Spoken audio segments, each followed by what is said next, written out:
Isinusulong ng Trade Union Congress of the Philippines o TUCP na magkaroon ng paid leave dahil sa extreme weather condition gaya ng matinding init. Para pag-usapan yan, makakasama natin si Carlos Miguel Oñate, ang Legislative Officer ni TUCP Representative Raymond Mendoza. Magandang tanghali po sa inyo, sir. Magandang tanghali din po, Ma'am Cheryl, at sa lahat po ng ating mga taga-subaybay. Sa ngayon po, may existing labor advisory naman na pinapayagan nga pong mag-leave ang isang worker dahil sa extreme weather condition. Pero hindi po siya entitled sa regular pay. Napaabot na ba sa DOLE po itong panawagan ninyo na paid heat leave? Opo, yung bilang konteksto, yung labor advisory na sinasite ho ng Department of Labor and Employment, I issued 2 years ago, and that is the labor advisory for weather disturbances. Actually, ang intent was yun sa mga baha at bagyo. Ngayon, tinatry ho nilang i-apply din ito dito sa extreme heat, which sa amin ho ay hindi ho parang appropriate sapagkat apples and oranges ho ito. Ngayon ho, dun sa labor advisory ho, nakalagay ho na maaari hong hindi pumasok si manggagawa, ngunit siya ho ay walang regular pay at that.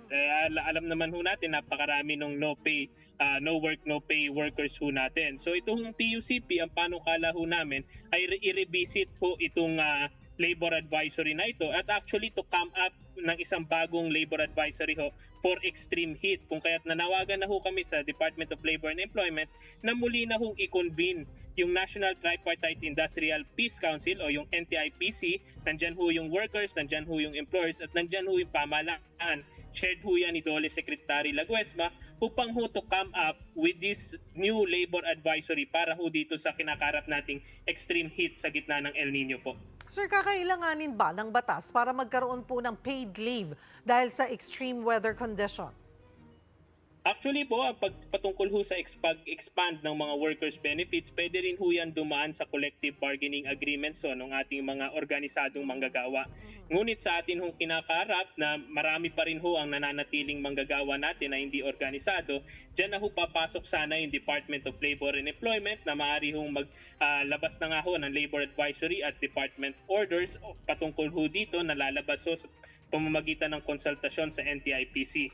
At yung pangatlo ho na pamamaraan ay yun ho, nabanggit niyo ho yung pagkatha ho ng isang panukalang batas sa mga ibang bansa ho, no? Ang sila naman ho may mga paid heat breaks, may mga heat work timeout sessions. Ito ho ay gumagawa ho sila ng batas. Kagaya ho sa Qatar na may heat work break from 10 to 3:30 p.m. Meron din ho sa Singapore na kapag sumobra ho sa 32 degrees Celsius, yung kanilang panukat sa workplace temperature ay magkakaroon ho ng 10-minute hourly break. So ito ho ay hindi bago at kailangan na ho natin pag-aralan sa NTIPC man po o sa Kongreso. Paano ho mababalanse kaya yung kapakanan ng employers din naman at workers sa ilalim po ng inyong suhestyon na paid heat leave? Opo, yung paid heat leave po ay kaisa lamang ho dun sa aming sinatawag kong komprehensibo na TUCP Heat Risk Action Plan na sa tingin ho namin ay dapat integral na sa Occupational Safety and Health Program as mandated ho ng Occupational Safety and Health Law 2018. Ngayon ho, sa pagbalansi ho ng interes ho ng employers at manggagawa, nananiwala ho kami na ang isang safe at healthy worker is a productive worker. So ito ho mga panukala patungkol sa pagproteksyon sa ating mga manggagawa, lalo na ho yung mga lugmok sa kahirapan ho, ay nararapat lamang po sapagkat hindi lamang ito dapat tignan sa isang cost at bottom line profit analysis ng ating mga employers, kundi bilang sa productivity rin ho ng ating mga manggagawa.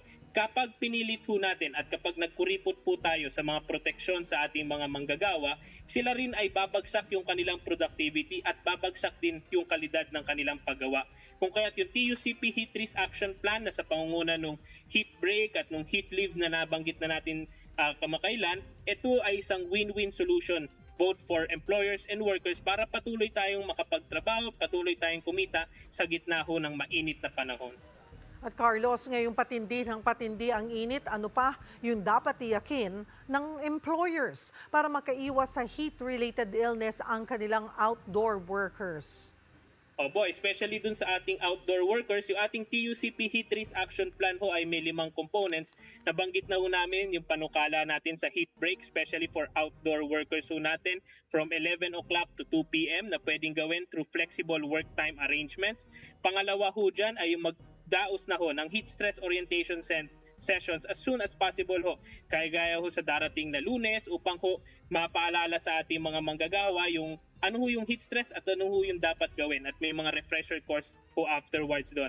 Pangatlo ho ay yung bibigay ho ng libreng tubig kasabay ho yung hydration reminders para ho every time, every 15 to 20 minutes bago pa ho maramdaman yung uhaw ay mapaalala na ho ng ating mga workplaces yung pag-inom ho ng tubig. Pang-apat ho yung better ventilation. No? We cannot emphasize this more, especially po dun sa ating mga pabrika sapagkat sa manufacturing at industrial setting, especially mas maliliit na pabrika ho, hindi ho yan aircon at lalo ho yung mga makina ho, napakainit ho ng buga at simoy niyan.